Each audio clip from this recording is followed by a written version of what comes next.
Today we are joined by the incredibly talented Michael Cristano, award-winning performer, composer and producer, who has just taken out the Best of Pangea World Music Award at the Intercontinental Music Awards in Los Angeles, and he's joining us live on the show right now. Michael, welcome to the show. How are you? Thank you. So lovely to be with you all today. How are you all? We are doing very, very well. We're Wonderful. excited to be here and excited to be chatting to you. Okay, we have to start with your recent win, okay? Intercontinental Music Awards. How did it feel to have your song be recognised in this way, and what does that mean to you personally?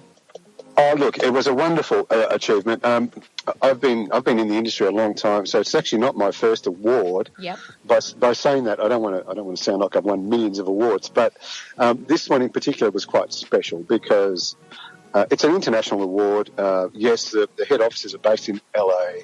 It's judged by a lot of very prominent musicians and artists, some of which are sit on the Grammy voting board as well. So wow. This one has a bit more. It's a bit more profound. I think a bit deeper for me. So I'm really thrilled to have won that. And the competition, of course, is global. So you're talking about the whole world here. There's entries coming from every continent. So to be recognised like this is it was quite an honour, and I must say I'm pretty proud of it. Yeah, well, absolutely, you should be. Now, you've had a remarkable career, obviously, as a performer, producer, composer, so many things. Is there a moment in your career that stands out to you as a pinch me moment, as something that is really surreal? Oh, look, there was a couple. I toured for... Well, the first one, I think, was I wrote a song for the Australian Football League, for the AFL, back in 98, called Rock. It was called Rock the G. And they used that song, Channel 7 used that song to open and close every single game for 1998 and 1999. Yeah. And in 1998, we were asked to perform at the grand final. That's huge. Yeah, and that's amazing. As it turned out, that year happened to be Adelaide, Crows and North Melbourne. So it was an incredible time. And, so sitting on that huge stage in the middle of the ground in front of 100,000 people. Wow. And, of course, the global audience was just an incredible achievement. That was the first one. And probably the second one was when I played the Royal Albert Hall with the Seekers because I used to tour with them as their musical director. And that was an incredible experience to play where, and also to go to Abbey Road where, the Beatles have recorded. We got a special invitation.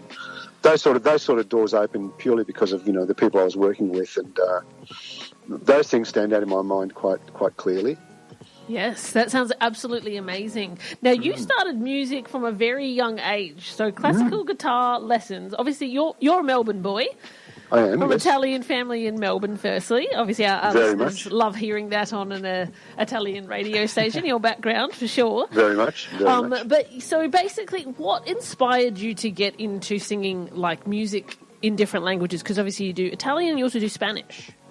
I do. Look, I've Italian, obviously, because it's my culture. I mean, Yep. I as much as I was born in Australia, yes, of course. Both my parents are from southern Italy, from Calabria. Oh, same So, as us. oh, well, there you go, Calabrese. Well, there you go, Calabrese. right? So, I'm a pure-blood Italian boy. I often tell people that, I'm an Italian. I was made in Australia from, Italian parts, if you know what I mean. Yes, gotcha. Because mum and dad, but I've always had an interest in the language, so I speak Italian quite fluently. I also speak Calabrese, which is like you might as well be speaking Japanese, right, to other people. Yes. But unless you grew up with it like us, because then for me it's like hearing English. Like I can understand Calabrese, Better but than proper Italian, Exactly. not so much. That's exactly right. Yeah. Well, my dad, bless him, when he was very young, he went up when he was working in Italy. He went up north and spent some time in Milano, and I think that's where he learnt his love for the actual proper language. Yeah, right. And he kind of taught that to me. And he was also, he was a tradie, but he had a beautiful singing voice. And I always tell the story where, Mum on a Saturday or a Sunday would cook a beautiful lunch, Italian lunch, and my dad would have a few glasses of wine, and then he'd start to sing. And he'd say, Michele, prende la chitarra. Michael, grab the guitar. Grab the guitar, yep. And before you know it, I'd be playing. I was like 6 or 7. My dad would be singing, "O sole mio," all that kind of stuff. And they're the memories of my childhood. And I guess music was instilled in me somewhere. I don't know where, but since I was a kid, I was screaming that I wanted guitars. And I wanted to be Elvis and all the rest of it. Oh, I love that. And we like to do something a little different on our show, Michael. So do you have any embarrassing moments or controversial moments from your career that stand out as something that's a little bit funny for our listeners to hear about, what it's really like behind the scenes as an artist and musician? Well, it's funny you should say that. One came to mind straight away. It wasn't so much embarrassing for me, but it was embarrassing for the person I was working with. I was a very young guitarist because I used to play in so many bands. Because I was classically trained and academic in that way, I could read music since I was a very young boy. So I used to get booked to back all these shows, and we were backing this. I can't say who the artist was, but she was a female artist, quite buxom. Let me put it that way. Yeah. And, right, very politically correct of you. Yeah. Diplomatic is the word. Diplomatic. And she was doing this big number. She was wearing this beautiful dress at the time, but it was a strapless dress. Okay, that just covered just covered her breasts, and the band and I were all playing away. And she went. I think she was doing. What was the song? No, I can't even think of it now. But it had a big note where you've got to reach for this big note at the end. I love you, then I hate you, then I love you, then the world stops turning. When she went for the big note. Oh no! She lifted the microphone up, and her head came up, and the dress came off her breasts. No, that's fantastic. No, but you've got to picture this. Right? She's got a microphone in one hand, so she's trying to. The dress has now fallen underneath her breast, the poor thing. I felt so sorry for her. And, of course, she didn't know which hand to hold the microphone in. It was just hilarious. So she turned towards the band, and all of us just broke up. I mean, we just... that moment sticks in my mind. Oh, my God. Yeah, how can that leave your mind? That can't leave your mind. That can't. It's just imprinted. Oh, my gosh, I keep waiting for it to happen again. The big note and the big reveal. That's the one.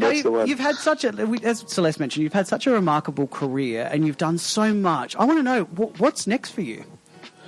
I do have an album out, as you probably know about, of all original Italian songs. Yes.